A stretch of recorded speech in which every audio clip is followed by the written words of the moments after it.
Earlier today, Hampden District Attorney Anthony Gulluni announced an addition to the partnership with the National Guard as they look to eradicate drug trafficking in Hampden County. Western Mass News reporter Madison Lasowski is getting us answers on how this will ultimately create and maintain safer communities right here in Western Mass. Officials say that narcotics such as opioids continue to be a problem here in Western Massachusetts. The Hampden District Attorney's Office has a partnership with the Massachusetts National Guard to try and slow down and eliminate drug trafficking in our region. I have said many times we have to aid and support those suffering from the disease of addiction, but we must also simultaneously deter and arrest those who profit from it.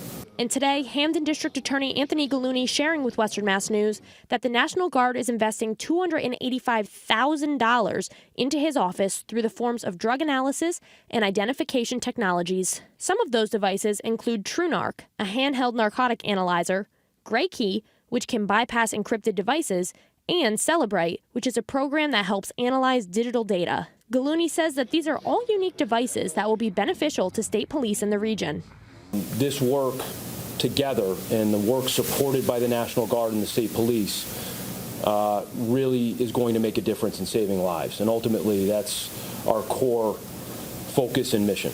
Major General Gary Keefe of the Massachusetts National Guard agrees, saying that this issue needs to be attacked head on. This is an international problem.